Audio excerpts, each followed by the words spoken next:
السلام عليكم، واش راكم البنات؟ ان شاء الله تكونوا كامل بخير. اليوم شوفوا واش جبت لكم وصفه العسيلات، ان شاء الله تعجبكم وتجربوها يا ربي. قبل ما نشوفوا لا فيديو نصلوا ونسلموا دائما على النبي العدنان، ولو سامحتم اللي مش مشتركه تشترك، تفعل زر الجرس وتخلي لي لايك وتخلي لي اشتراك وتخلي لي تعليق سلبي ولا ايجابي، المهم على الراس والعين. واللي راهي مشتركه نقولها نورتيني حبيبتي ومرحبا بكم في مطبخ وتدابير سلمى. شوفوا ذا العسل كيف يجي ناجح ما شاء الله، يعني صنع منزلي بدون مكونات بدون مواد حافظه، ويجي الله يبارك. كما تعرفوا راه جاي رمضان، نحتاج بزاف هذو الصوالح يعني، وهذه الكيفيات الاقتصاديه اللي تنقص علينا الحيره في البيت. تستعملوه في المقروط، في القريوش، في البقلاوه، يعني استعمليه في كلش. واش نحتاجو هنايا؟ نحتاجو زوج كيسان ماء يكونوا دافيين، نحتاجو كيلو تاع السكر، نحتاجو نص حبه قارص تكون كبيره شويه. المهم نروحوا على بركه الله. هنايا واش نديروا؟ هذا كيلو تاع السكر نحو منه كاس، ندوه نكرملوه، تبعوا معايا مليح فقط.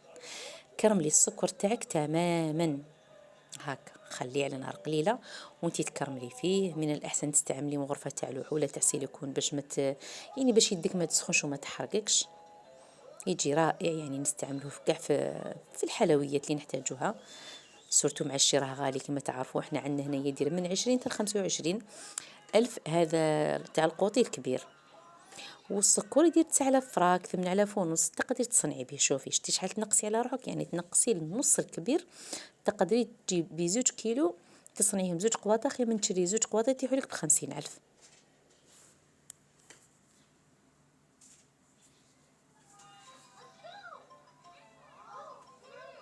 شوفوا كيف بدا يتكرمل هنايا.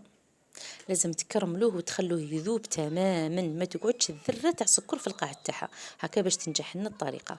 وتبعوا الله يستركم، واش راني نقول لكم مليح مليح، باسكو هنا كاين فيديو تحذف لي، والله ما عرفت كيف تحذف لي، كنت حاسبه روحي راني نصور وانا ما صورت. تبعوا واش راني نقول لكم، يعني صنتوا لي مليح مليح، حلوا وذنيكم الله يرضى عليكم وصنتوا لي باش تنجح لكم.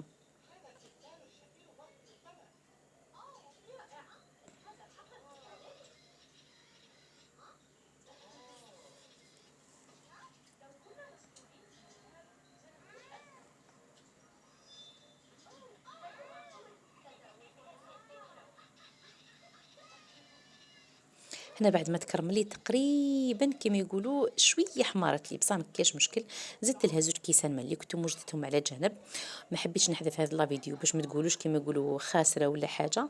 نورمال عادي لي زاكسيدو هكا يصرى لنا في الكوزينه، احنا نساء عادي نورمال جدا، ونعاودو نخيطوهم ونلبقوهم.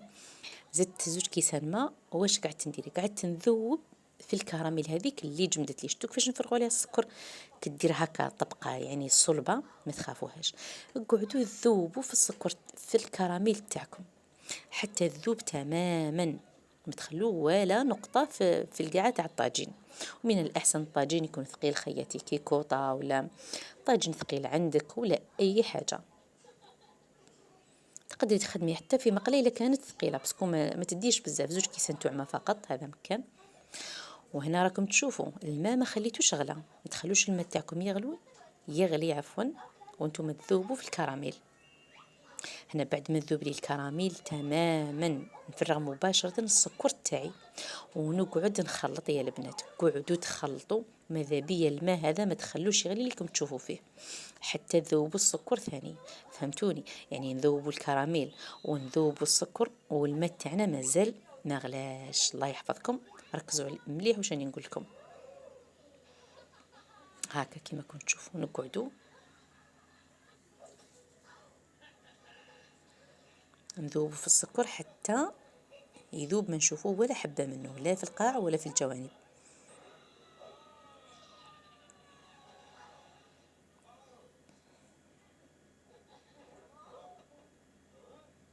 ما تحركوش شويه وتحطوا المغرفه على جهه شويه، لا. ملي ديري السكر تاعك وانتي تدوري وتحركي تدوري وتحركي، منها الماء تاعك هذا راكي تبردي فيه هو فوق النار، منها راكي تذوبي في السكر. يعني السكر هذا ما راهش رايح يغلي بزاف، رايح نذوبوه قبل ما يغلي. هنا فقط نسبق الصور بالحديث خاطرش نحذف لي قلت لكم فيديو، والله ما على بالي كيف نحذف لي، كنت حاسبه روحي نصور وانا مانيش نصور. هنا شوفوا بعد ما يذوب السكر تماما، ركزوا معايا مليح واش نقول لكم. خلي الخليط تاعك يغلي 5 دقائق وارمي له عصير هذيك النصف الحبة تاع القرص، يعني عصريها وصفيها وارمي العصير تاعها، وزيدي رمي الطرونشي هذاك تاع القارص يعني القشره تاعو، ونحي له العلفه. واللي ما عندهاش قلت لكم دير غرفه تاع الشب مطحونه. ان شاء الله تكونوا فهمتوني.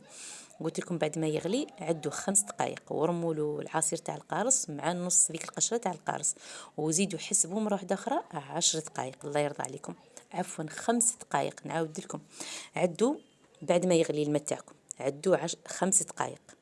كي يغلي هذيك 5 دقائق قيسوا العصير تاع القارص ونص حبه ديك تاع القارص، يعني ديك القشره رموها، وزيدوا حسبوا 5 دقائق. ان شاء الله تكونوا فهمتوني. يعني 5 دقائق قبل ما نقيسوا القارص، و5 دقائق بعد ما نرمولو القارص. شحال يولي غالي هنا السكر تاعنا؟ يولي غالي 10 دقائق، لا فوقها لا تحتها.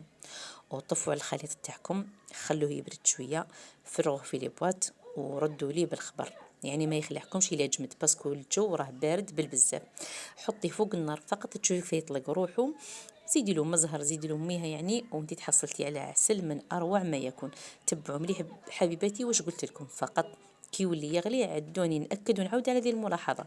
كي يولي الخليط تاعك يغلي عدي 5 دقائق ورمي عصير القارص، وزيدي حسبي 5 دقائق وطفي. يعني نحتاجه كامل يغلي 10 دقائق، لا فوقها لا تحتها. شوفوا هنايا وين نحذف لي لا فيديو، والله ما عرفت كيف نحذف لي. المهم ان شاء الله تكون عجبتكم الطريقه، وما تنسونيش بالاعجاب وبارطاجيو الفيديو يا البنات فضلا وليس امرا. تهلاو لي في روحتكم والى الملتقى.